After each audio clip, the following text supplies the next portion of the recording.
Oh, countless, Any you want to countless share with us? conflicts. Um, never gotten any fist fights or anything, but I mean, you have you spend years of racing, and you, depending on how you grew up, and what kind of influences you have, you either race clean, or you're more comfortable putting a fender on someone and moving them, bumping, and the bump and run.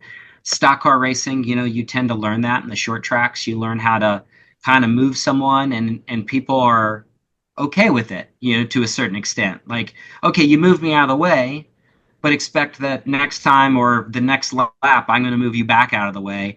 And it only gets bad until you move them into a wall or something, and then they lose more than one position. Like, if I Yeah. get the bump and run on me and it's pretty clean and I finish second, and then, like, you kind of have to lick your wounds a little bit and say, okay, well, there's not much I can do about that. But in sports car racing, we rely on aerodynamics. We rely on diffusers and splitters and dive planes and all this aero. And if you hit people and damage those, your car doesn't work anymore. It doesn't work very well. And sometimes, young drivers that may come from stock car racing come in, and they just like they hit you, and they sideswipe you, drive you off the track and stuff. Or in F1 now, if you notice, like, there's the last several years, there's just this complete change of mindset of, as long as I'm in front of you by the apex, even though I can't make the corner, it's okay. And to me, I think that's unacceptable. I'm like, if you're going to race someone, you both should have the opportunity to come off the corner. So you need to give that person enough room. And if you give them an inch or a quarter of an inch of enough room, totally okay with me. If a mirror folds in, you make a little bit of contact, totally okay with me. But as soon as you dive bomb someone, drive all the way to the exit, knock them off the track, and expect that you had the corner, to me that's not the same. And that happens Yeah. more and more now, basically because that's an F1 rule. And that's why all the tracks are, now they're wider and there's concrete over there, and now you can drive off and come back on in front.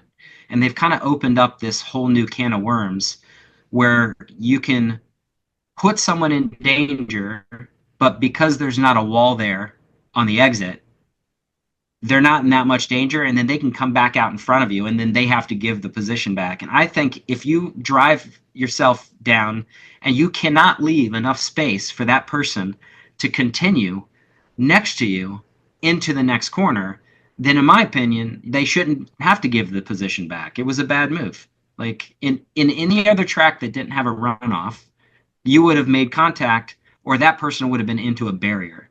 And to me, Yeah. that's not really proper racing. It's more like just dive bomb, dive bomb, dive bomb. And these are Yeah. hundreds of thousands to millions of dollars worth of equipment, and they do things so well. Your skill level, to me, professional drivers should be able to put on a show, and two guys or ladies can go Hmm. through the corner, multiple corners in a row, touching briefly, whatever, or not, and still make the corner until someone comes out ahead. That is racing to me. And that's proper racing. That's two professional drivers going at it.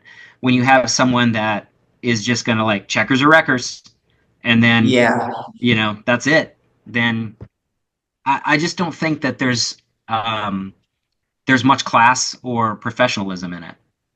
We've So, got a couple guys in NASCAR right now who are kind of like checkers or wreckers. yeah, I mean, it's like that. But Yeah. I mean, I raced against a lot of really good young in Trans Am. I raced against Ty Gibbs. I raced against the Green. What's his Jeff Green. Jeff Green's son. Okay. Hmm. Um, um, Moffitt, who's related Dan to Moffat. Yep. Richard Petty. Hmm. Who's the hot kid right now that's running for um, the 20 car for Home Depot? The Chris Chase Briscoe. Chase Briscoe. Yeah, he raced in Trans Am. Like, I Yep. raced against a lot of these really young drivers, and when they came in, they were kind of bump and run guys. Like they were short Yeah. track. Like they learned that way.